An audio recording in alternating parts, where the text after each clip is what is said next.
Aujourd'hui, Laurent et moi, on est vraiment contents de vous montrer comment faire un café infusé à froid, plus communément appelé le cold brew.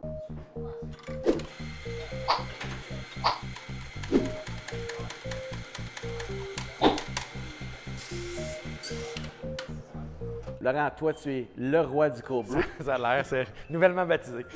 Donc, explique-moi un petit peu les étapes d'une recette parce que c'est relativement facile à faire à la maison. C'est très facile, il faut juste avoir du temps. OK, Donc, c'est bon. c'est très simple. Dans le fond, ce qu'on a besoin, c'est un bon café au départ. Donc, ce que j'ai choisi, c'est du Sidamo, donc région d'Éthiopie, qui a été torréfié blond.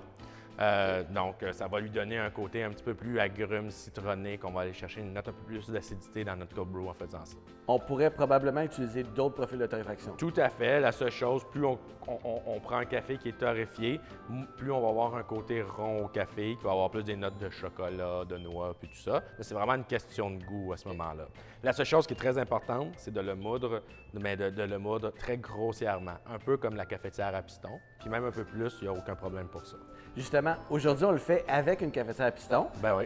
que probablement vous avez à la maison. Donc, c'est vraiment un truc super facile à faire. Tout à fait, mais on pourrait prendre un autre contenant hermétique. L'avantage de la cafetière à piston, c'est qu'on peut facilement la refermer, mais c'est qu'il y a déjà un filtre. Donc, on va pouvoir, à ce moment-là, pour le filtrer, seulement le verser à ce moment-là.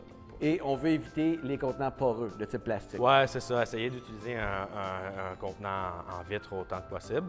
Et puis, après ça, ça sera seulement de le refermer là, hermétiquement. OK, moi, je suis prêt à faire du cold brew. OK, je te montre. Donc, c'est très compliqué. Le ratio, là, on peut faire la quantité qu'on veut, mais le ratio, dites-vous tout le temps que c'est une livre, donc 454 grammes, pour 2 litres d'eau. Donc, si vous en faites moins, c'est une règle de 3. Si on en fait plus, on en met plus naturellement. C'est mathématique. Nous, donc, dans ce contenant-là, on va utiliser 750 ml d'eau, donc on utilise environ 170 grammes de café.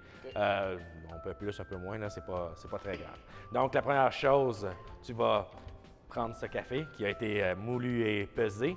Oui. On va mettre tout simplement dans le fond du contenant.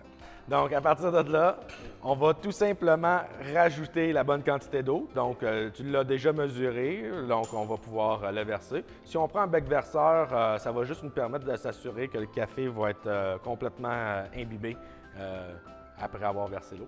Tu vas voir, le café, il fait des petites bulles. Ça, dans le fond, c'est seulement le gaz qui va sortir, donc l'air qui sort du café. C'est ce qu'on appelle le bloom. Donc, légèrement brassé. Ouais. Parfait. Et puis là, tout ce qu'on a à faire, c'est de fermer le contenant hermétiquement. Est-ce qu'on ne veut pas qu'il soit en contact avec l'air, c'est ça? Non, c'est ça.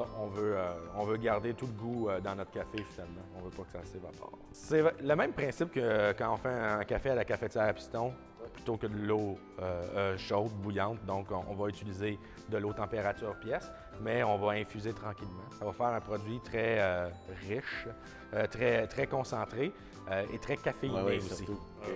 Là, on attend... on attend environ 12 heures. OK, un minimum de 8 heures, là, mais jusqu'à 12 heures. Essayez de ne pas trop dépasser ça parce qu'on va développer de l'amertume dans notre café si ça reste, si ça infuse pendant 24 heures, par exemple. J'en ai déjà préparé un, donc qui a exactement 12 heures chrono.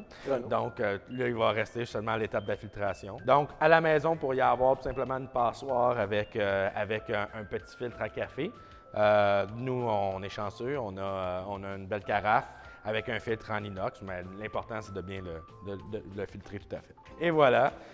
Là, le tour est joué. Et le tour est joué. Ensuite de ça, il va rester la dégustation. Oui. On peut faire des cocktails avec ça, on peut faire plein de desserts aussi, mais on peut le boire tout simplement avec des glaçons, rajouter un peu de sucre à ce moment-là, puis c'est très bon. Ça, là, Laurent, on peut le laisser combien de jours au frigidaire? Dépasse pas une semaine. Mais une bonne semaine, il n'y a pas de problème pour le garder au frigo. Oui, après l'infusion, c'est important de dire qu'on le met au frigo. Et voilà. Wow! Aussi simple que ça. Aussi simple que ça. Là, toi, tu es un vrai, tu le bois straight. Oui, oui. Très intéressant. C'est intéressant, hein? Oui, j'aime beaucoup. Mais on peut s'amuser aussi avec ça. Oui. Faire attention parce que vraiment, il y a un petit kick de caféine. Oui, un gros kick de caféine. C'est pour ça que habituellement, on va en servir comme une once et demie, à peu près comme une dose d'espresso, puis qu'on va pouvoir faire des cafés glacés avec ça, le mettre sur une crème glacée, par exemple, des choses comme ça. Merci, Laurent. Tu es vraiment le roi du café. J'accepte le compliment.